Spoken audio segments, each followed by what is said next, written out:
What are your worst regrets? What are your worst regrets? I mean, Not being there for my son. like, I regret not being there for my son. My son is with my family and has been since he was 2. do Yep. you have He has confidence? known me through prison visits, and afterwards, he knows his dad. He like we talk often. She wanted to be a But dad yeah, to I him. wish I could have been a better father. She wanted to be a dad. But I can proudly say that my son has never known any part of the Aryan Brotherhood, any ideology of it, never touched it, never seen a brother, never got exposed to drugs, never got exposed to violence, never got exposed to abuse, never got exposed to anything. I broke that fucking cycle. Yes, you did. You make me cry because you know what? You were a great dad to your son. I did that. Yes. I had to sacrifice my time with him, but I did it. You sacrificed but that is a gift because you know what? He could be following suit, and to break that cycle, do you realize? I mean, that's it's almost impossible to do for anybody. Yep. Yeah, it was crazy. That's a gift. Sorry. That's a gift. Not at all. That's a gift. I love how real you are. I don't beat around the bush. I am who I am, and I don't hide anything. I don't see it. Okay, prison did not give me the skills to sugarcoat or to accept bullshit. I have a very low tolerance for bullshit, and I have a very low tolerance for sugarcoating. I have never been anywhere like that, and I can't stand BS. I can't. Can't stand it.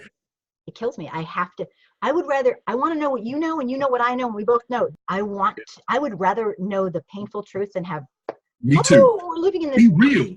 Be real. If we're real, I can address it. Exactly. If you're not, then I don't know. I can't address it, and it's just going to get worse. Guaranteed. I put it right out there, and it's people always tell me, "Oh, go ahead and do your thing." Oh, you're so bold, you're so brave. I'm like, no, I'm not. Not at all. I have to be this way. I can't stand the bullshit. Can I ask you? It's like you've become the person you're supposed to be. You were meant to. Grind by the day, yes. Like, kind of, is that right? I want to be. I'm becoming the person I want to be. Yeah, you were meant to. I mean, yeah. You have all these great things about you that like you can use for good and for. I had to go through all that to be the person I am today, to be able to help people. Otherwise, I wouldn't have a story. I wouldn't have anything they would want to listen to. I wouldn't have anything. Yeah, right. Yeah. Now I have the credibility to be like, look, man, I've lived every hardship almost. Like, damn, dude, like, come on. I can speak there, and I'm willing to walk this path with you if you want it.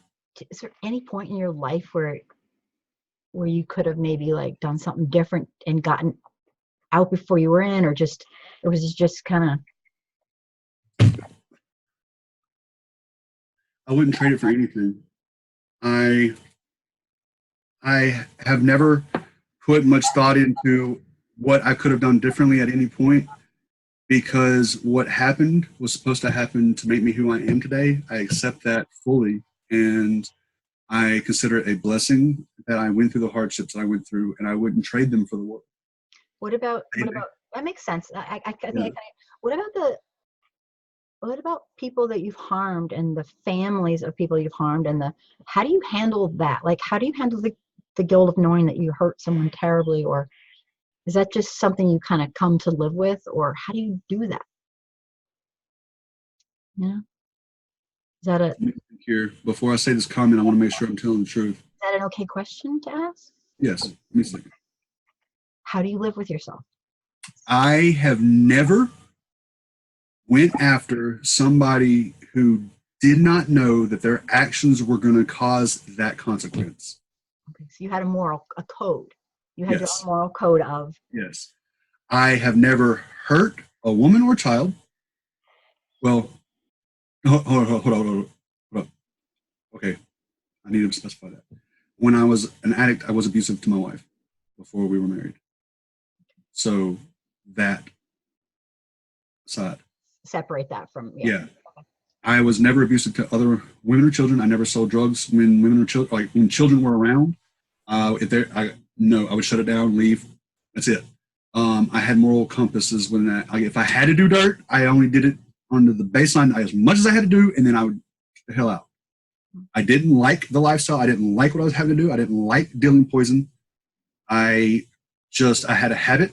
I was scared about going to prison. I didn't know how to control it, and I was okay. Let me go back to the question before I get off on that tangent. So I feel bad that I allowed. I feel bad that I allowed myself to hurt people. I didn't hurt them excessively, ever. You didn't enjoy it. Wasn't like we're bad, like, oh, this is really. I still feel bad about it. Yeah. I still talk to my wife about it. I can tell. I developed a whole nother personality. Everybody called me Dizzy Devil. That was my name. That's what I went by for over 12, 14 years. The whole 8 years in prison, and then most of the time when I got out right before I got shot, I was called Dizzy. That's what everybody called me. Why? Dizzy was an asshole. He was a true, like that version of me was the poster child for the Aryan Brotherhood. I mean, look at me. Do I look like a stereotype to you? Like a persona? Yeah. So, in that respect, but like I held true to the honor that was supposed to be in the Aryan Brotherhood. So I was the poster child of what it was supposed to be, but nobody was able to follow that. So I felt good in myself because no matter what, I held to that higher code of the Brotherhood itself, the core, the knowledge, and that. And then the brothers were second. But I considered them brothers, my family. I love them. Send them. Yeah. Huh? So the institution kind of like you upheld the the office of type thing. Then, yeah. It's, and the brothers, I really loved them. I had like from the bottom of my heart, I loved every brother that come in contact with me. I did. And it's still, and that kills me today that, I lost that. You lost their camaraderie. Everything. Yeah. Yeah. The memories, the times we had, everything's just gone. You have to give up. Yep. Give up your life. Be willing. It was hard. It had to happen. It needed to happen, but it was hard. And create a new one. But you got to be a really strong person because and you got to have a good support network. And you had. My wife has been excellent support. She's been awesome. She's been a trooper. She's my hero. Awesome. So yeah, she's been with me by my side through all of that and this. We got married right after I got out of the hospital from being shot. We went and eloped. I didn't know how long I would be alive, but damn it, I knew I wanted to marry her. So that's what we did. Well, you guys seem like you were very lucky to have each other.